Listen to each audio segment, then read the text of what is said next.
Hi friends and family எல்லோரும் எப்படி இருக்கீங்க? நல்லா இருக்கீங்களா? இந்த வீடியோ வந்து நேற்று எடுத்ததுங்க. நேற்று அப்லோட் பண்ணலான்னு நினச்சேன், நான் வேலை இருந்தது, அதனால தான் வீடியோ போட முடியல. நைட்டு வந்து தூங்கும்போது எத்தனை மணி தெரியுமா? ஒரு 1:30 2 மணிக்கிட்ட அப்போ தான் வந்து படுத்தனே. வீட்டில் ஆல்ரெடி வேலை முடிச்சுட்டு கிச்சனுக்கு போனேன். கிச்சனை வேலை முடிச்சுட்டு மறுபடியும் வீட்டை வந்து வேலை. நேற்று வந்து எங்கள் ஓனரோடைய தங்கச்சிங்க எல்லாமே வந்திருந்தாங்களா வீட்டுக்கு. அதனால் அவங்களுக்கு வந்து நைட்டு எல்லாம் ரெடி பண்ணி கொடுத்து அவங்க சாப்பிட்டு போனதுக்கப்புறம் அந்த பாத்திரம்லாம் வந்து விலைக்கு வச்சுட்டு அதுக்கப்புறம் தான் ரூமுக்கு வந்து படுத்தனே. அதனால தான் வந்து வீடியோ வந்து அப்லோட் பண்ண முடியல. சரி, இந்த வீடியோ வந்து எதுக்காகனா, என்கிட்ட ஒருத்தவங்க வந்து கேட்டிருந்தாங்க, நீங்கள் வந்து நோன்பு இருக்கீங்க இல்லையா, உங்களுக்கு வந்து எப்படி இருக்குது, அது அனுபவத்தை பற்றி சொல்லுங்கள் அப்படி சொல்லி கேட்டிருந்தாங்க. சரி, அவங்கக்கிட்ட சொல்லலான்னு. என்னென்னா நான் வந்து ஹிந்து தானே. நம்மளாம் என்ன பண்ணுவோன்னா, நம்ம சாமிக்கு அதிகபட்சம் வந்து காலையிலேருந்து மதியம் 12 1 மணிக்குள்ளே விரதம் விட்டுருவோம், அவ்வளோதானே. அதுக்கு ஃபுல் டேலாம் இருக்க மாட்டோம். ஃபுல் டே இருக்கிறது அப்படின்னா, நான் வந்து இருக்கிறேன்னா இந்த கார்த்திகை தீபம் நம்ம திருவண்ணாமலையில் அண்ணாமலையார் கோயிலுக்கு இது பண்ணுவோம், தீபம் ஏற்றுவோம்ல, அன்னைக்கு ஒரு நாள் மட்டும்தான் காலையிலேருந்து வந்து சாயந்தரம் அந்த விளக்கு ஏற்றுனதுக்கு அப்புறம் தான் சாப்பிடுவோம், சரிங்களா. அது ஒரு நாள். அதை தவிர்த்து எனக்கு சரியாக ஞாபகம் இல்லை. வேறு எந்த இதுக்குமே வந்து ஃபுல் டே வந்து விரதம் இருந்ததா எனக்கு தெரியல. ஃபஸ்ட்டு வந்து இந்த நோன்பு தான் ஃபுல் டே, அதாவது காலையிலேருந்து சாயந்தரம் வரைக்கும் இருக்கிறது. ஃபஸ்ட்டு டே எனக்கு ஒன்றுமே தெரியலங்க, நார்மலாக தான் இருந்தேனே. அப்புறம் நான் ஜாலியாக நினச்சேன், ஓகே ஒன்றுமே நமக்கு பசி எடுக்கல, இப்படி தான் டெய்லி இருக்கும் போல் அப்படின்ட்டு சந்தோஷமாக போச்சு ஃபஸ்ட்டு டே. 2வது நாள் வந்து என்ன ஆச்சுன்னா, என்னோடய வாய்ஸ்லாம் கொஞ்சம் லைட்டாக வந்து டவுன் ஆயிடுச்சு. நான் இந்த பழைய வீடியோவில் போய் பார்த்தீங்கன்னாவே தெரியும், ஒரு மாதிரி ஃபேஸ் கொஞ்சம் டல்லாகிடுச்சு, வாய்ஸ் சரியாக அவ்வளோவும் சத்தமாக பேச முடியல. 3வது நாள் சுத்தமாக என்னால் முடியலன்னு சொல்லவும் கூடாதான். 3 நாள் ஆயிடுச்சு.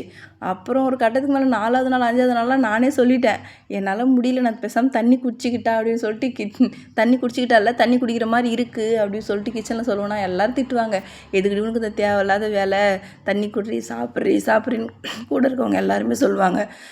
ஆனால் நான் வந்து நோன்பு இருக்கணும்னு ஸ்டார்ட் பண்ணுறதுக்கு முன்னாடி ஒரு வாட்டிக்கு 10 வாட்டி யோசித்து பார்த்துட்டு தான் முடிவு எடுத்தனே. நம்ம வந்து இதை நடுவில் எப்போவுமே நம்ம ஸ்கிப் பண்ணக்கூடாது, கரெக்டாக இந்த நோன்பு இருந்து நம்ம இது பண்ணணும் அப்படின்னு, இந்த கடவுள்கிட்ட நம்ம வேண்டிக்கணும் அப்படின்னு சொல்லிட்டு நான் அத்தனை வாட்டி யோசிச்சுட்டு தான் நான் வந்தேனே. அதனால் நம்ம வந்து என்ன நடந்தாலும் சரி தான், நம்ம கண்ட்ரோல் பண்ணிக்கணும், தண்ணி தாக இருந்தாலும் பார்த்துக்கணும் அப்படின்னு சொல்லிட்டு ஒரு 5 நாள் 6 நாளாக ரொம்ப கஷ்டமாக தாங்க இருந்தது. அப்புறமா ஒரு வாரத்துக்கு அப்புறம் சீரியஸாக சொல்கிறேன், சரியாக எனக்கு எதுவுமே தெரியவே இல்லை. நம்ம நோன்பு இருக்கிற மாதிரி ஃபீலே இல்லை. எப்பயும் நார்மலாகவே இருக்கிற மாதிரியே இருக்குது. ரொம்ப அதிகமாக பசி எடுக்கிற மாதிரியோ தண்ணி தாகமோ அந்த மாதிரி எதுவுமே இல்லை. எனக்கு பழகிடுச்சா இல்லை என்னன்னு எனக்கு தெரியல. ஒரு வாரத்துக்கு அப்புறம் நான் நார்மலாகவே ஆகிட்டேன். ரொம்ப ஃபேஸ் வந்து டல், அந்த ஒரு வாரத்துக்குள்ளே வந்து ஃபேஸ் தன்னாலே டல்லாகிடுச்சு, மூஞ்சி கிஞ்செல்லாம் ஒரு மாதிரி டல்லாகிடுச்சு. அதுக்கப்புறம் நார்மலாகவே இருந்தேன், ஒன்றும் பிரச்சனை இல்லை, அப்படியே பழகிடுச்சின்னு சொல்லலாம். அப்படி தாங்க அந்த நோன்பு நான் இருந்தேனே. எனக்கு ரொம்பவுமே பிடிச்சிருக்கு. இன்னொரு விஷயம் என்னென்னா, எனக்கு வந்து சந்தோஷமாக இருக்குங்க. ஏன்னா நம்மளாலையும் இருக்க முடியும். எனக்கு வந்து கோயத்தில் நான் ஃபஸ்ட்டு வேலைக்கு போனேன், அப்போயுமே எனக்கு அந்த ஆசை வந்தது, நம்மளும் நோன்பு இருக்கலாம் அப்படின்னு ஒரு ஆசை வந்துச்சு. ஆனால் நான் அது இது பண்ணவே இல்லை. இங்கே வந்துமே இது 4வது ரம்ஜானுங்க. இது வரைக்குமே வந்து ஒரு வாட்டி கூட நான் நோன்பு இருக்கணும்னு அப்படின்னு நினச்சா கூட நம்மளால முடியாதுடா அப்படின்ட்டு போயிடுவேன். ஆனால் இந்த வாட்டி நினச்சேன், அதை கரெக்டாக இருந்தேன், இவ்வளோ நாள் வரைக்கும் கண்டினியூ பண்ணி வரேன். இதை நினைக்கும் போது என்னை பார்க்கும்போது எனக்கே பெருமையாக இருக்குது, நிஜமாலுமே சொல்கிறேன். இப்படி தாங்க இருந்தது இந்த நோம்போட அனுபவம், இப்படி தான் இருந்தது. அதே மாதிரி எனக்கு வந்து இந்த அல்லாஹ்கிட்ட வந்து நான் நிறைய விஷயம் வேண்டியிருக்கேன். அதில் வந்து எனக்கு ஓகே, இப்போ கொஞ்சம் நல்லது தான் நடக்குதுன்னு நான் நினைக்கிறேன், மனசுக்குள்ளே தோணுது. நான் நினச்சதுக்கும் நடக்கிறதும் வச்சு பார்க்கும்போது ஓகே, ஏதோ ஒரு நல்லது தான் நடக்குது, கடவுள் நம்மளுக்கு துணை இருக்காருடா அப்படின்ற மாதிரி உள் மனசுக்கு ஒரு சந்தோஷமாக இருக்குது. இப்படி தாங்க போகுது. அப்புறம் வந்து இன்னும் சில பேர் வந்து கேட்டிருந்தீங்க, நீங்கள் வந்து எப்போ ஊருக்கு போகிறீங்க, ஊருக்கு போகிறத பற்றி சொல்லுங்கள் அப்படின்னு சொல்லிட்டு மறுபடியும் ஃபேமிலியை பற்றி தான் கேட்குறாங்களே. கண்டிப்பாக நான் வந்து ஊருக்கு வந்து எப்போ போகிறதுன்னு தெரியல. இப்போ ஏற்கனவே வந்து ஊருக்கு போயிட்டு வந்து இன்னும் எனக்கு 1 வருஷம் கூட ஆகலை, சரிங்களா. 6வது மாதம் தான் 1 வருஷம் ஆகுது. 1 வருஷம் ஆனதுக்கப்புறம் நான் இடையிலே போகலான்னு நினச்சிட்டு இருக்கேன். அதை பாப்பா வந்து 10th போக போகுதுன்னு சொன்னேன்ல, அதனால் வந்து நான் கண்டிப்பாக ஊருக்கு போகலான்னு இருக்கிற இடையில அது எப்போ போகிறேன் என்னன்னு சொல்லிட்டு நான் சொல்கிறேன். அப்புறம் ஃபேமிலி பற்றி மறுபடியும் நீங்கள் கேட்குறதால சொல்கிறேன், நான் ஊருக்கு போயிட்டு என்னோடய ஃபேமிலி மொத்தமாக காமிக்கிறேன். அப்போ ஏதாச்சும் உங்களுக்கு வந்து யார் இல்லை, யார் இருக்கிறாங்கன்னு தெரிஞ்சுக்கணும் அப்படின்னா அப்போ கமெண்ட் பண்ணுங்கள்.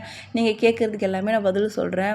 இப்போ நான் ஒண்டி இருக்கிறேன், நான் என்ன பண்ணுறது, யார் எட்டுன்னு வந்து காமிக்கிறது, இதுதான் என் ஃபேமிலின்னு சொல்லிட்டு கண்டிப்பாக இன்னும் கொஞ்சம் இவ்வளோ நாளாக எனக்கு சப்போர்ட் பண்ணி என் கூட வரீங்க. இன்னும் கொஞ்ச நாள் வெயிட் பண்ணுங்கள். ஊருக்கு போயிட்டு என்னோடய ஃபேமிலியில் காமிக்கிறேன். கண்டிப்பாக உங்களுக்கு ரொம்ப பிடிக்கும். என்னோடய குடும்பத்தில் இருக்கவங்களும் சரி, எல்லாருமே சரி, ரொம்ப உங்களுக்கு பிடிக்கும் நான் நம்புகிறேன். சரிங்களா? சரி, இவ்வளோ நாள் வரைக்கும் நோன்பு வந்து நான் கரெக்டாக இருந்தேங்க. ஆனால் நேற்று வந்து நான் நோன்பு இல்லை. ஏன்னு கேட்டிங்கன்னா, இப்போ நம்ம சாமிக்கெலாம் எப்படி இருக்கும், இப்போ நம்ம சாமிலாம் கூட நம்ம ஓம் சக்தி மாலைலாம் நான் போடுவேன். அப்படி மாலை போட்டாலுமே என்னென்னா, நம்ம வந்து இந்த பீரியட் டைம் ஆனால் நம்ம வந்து அந்த சாப்பிடாமலாம் இருக்க தேவையில்ல. நம்ம ஆனால் கோயிலுக்கு போக மாட்டோம். சரிங்களா? கோயிலுக்கு போக மாட்டோம். அந்த 3 நாள் வரைக்கும் வீட்டிலே இருக்கிறது. அதே மாதிரி தான் எல்லா சாமிக்குமே இங்கேயுமே வந்து எங்கள் ஓனர் வீட்டில் யாருக்கா அந்த பசங்களுக்குலாம் கூட அந்த மாதிரி நோன்பு இருக்கும்போது பீரியட் டைம் என்ன பண்ணுவாங்கன்னா, சல்லி படிக்க மாட்டாங்க, சாப்பிடுவாங்க. இருந்தாலும் சாப்பிட்ருவாங்க. அந்த 3 நாளைக்கு வந்து சாப்பிடுவாங்க. அதே மாதிரி தான் எனக்குமே வந்து இப்போ இந்த நேற்று தான் இதான நேற்றும் இன்றைக்கி நாளைக்கு 3 நாளைக்கு வந்து நான் கண்டிப்பாக சாப்பிட்ருவேன்.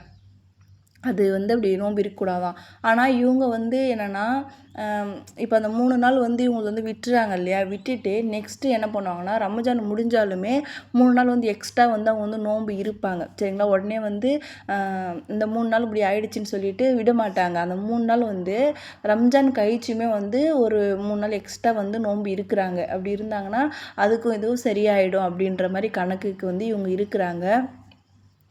அதனால் வந்து நான் நேற்று நோன்பு இல்லைங்க. நான் நோன்பு இல்லைன்றது கிச்சனில் போய்ட்டு நான் யார்கிட்டையுமே சொல்லவே இல்லை. நான் கிச்சனுக்கு போய்ட்டு எப்பயும் போல் வேலை செஞ்சுருந்தேன்னா, டெய்லியுமே வேலை செய்யும் போது இவங்க சாப்பிட போகும்போதெல்லாம் எனக்கு கிண்டல் பண்ணியிருப்பாங்க. வாடி சாப்பிட்றேன்றது, அப்புறம் சாப்பிட்றது வந்து என் மூஞ்சிக்கிட்டே காமிக்கிறது, தண்ணி எடுத்து கொடுக்குறது, ஜூஸ் எடுத்து கொடுக்குறது, எப்படியாச்சும் இவ்வளோ சாப்பிட வச்சிடலாம் அப்படின்ட்டு. அவங்களுக்கு என்னென்னா, இப்போ நாங்கள் ஒரு 10 பேர் இருக்கோமா, 10 பேர் நான் ஒண்டி சாப்பிடாம இருக்கிறது அவங்களுக்கு ஒரு கஷ்டமாக இருக்கும். அதனால் என்னை எப்போ பாரு எதனா சொல்லி சீண்டிகிட்டே இருப்பாங்க. இன்றைக்கும் அதே மாதிரி தான் வந்து சாப்பிட்றேன்னு சொன்னாங்களா, சண்டை அடிச்சிட்டு பாருங்க, கம்முன்னு ஓடி போயிடுங்க அப்படின்னு சொல்லிட்டு எல்லாரும் போய் உட்காந்து சாப்பிட்டுருந்தாங்க. நான் என்ன பண்ணேன்னா, அதுக்கப்புறமா சும்மா ஒரு கிண்ணம் எடுத்துன்னு வந்து எனக்கு சாப்பாடு போடுங்கன்னு சொல்லிட்டு கேட்டேன்னா, எல்லாமே ஆச்சரியமாக பார்க்குறாங்க, என்னடா இது சோறு கேட்குறாங்க. அப்பயும் அவங்க என்ன நினச்சிட்டாங்கன்னா, நான் நான் நான் நைட்டுக்கு எடுத்துன்னு போய் சாப்பிட்றதுக்கு தான் கேட்குறா பழகுதுன்னுட்டு எங்கள் அத்தை எனக்கு சாப்பாடு அள்ளி அள்ளி போட்டுனே இருக்கிறாங்க. ஆனால் அவங்களுக்கு தெரியாது. அப்போ நான் கேட்குறேன், என்ன சோறு போடுன்ற எதுவுமே சொல்ல மாட்டேங்கிறேன், எப்படி நைட்டு தான் சோறு வாங்கி வைக்கிறேன்னு சொல்லி நினச்சிட்டாங்க. அப்புறமா இல்லை இந்த மாதிரி சொன்னதுக்கப்புறம் சரின்ட்டு எல்லாருமே சந்தோஷப்பட்டாங்க. என்னன்னா, நான் எப்பவுமே வந்து நல்லா சாப்பிடுவேங்க. அவங்க கூட உட்காந்து முதல்ல போய் சாப்பாடுன்னு போய் உட்காந்துக்கிற ஆள். அப்படிப்பட்ட ஆள் வந்து இப்போ இவ்வளோ நாளாக அப்படி இருக்குமோ அவங்களுக்கே ரொம்பவுமே கஷ்டமாயிடுச்சு. அப்புறம் நேற்று எல்லாமே ஹாப்பி, எல்லாம் கும்பலாக உட்காந்து சாப்பிட்டோம். தக்காளி ஸ்ரீலங்காக்காரக்கா இருக்காங்கல்ல, அவங்க தான் வந்து தக்காளி சாப்பாடு செஞ்சுருந்தாங்க. அப்புறம் வந்து முட்டை வந்து அவிச்சு வச்சுருந்தாங்க. இதை தான் வந்து சாப்பிட்டோம். நேற்று வந்து இப்படி தான் போச்சு. அப்புறம் வந்து வீடியோ கண்டினியூவாக எடுத்து அப்லோட் பண்ண முடியல, யாரும் எதுவும் நினைக்காதீங்க.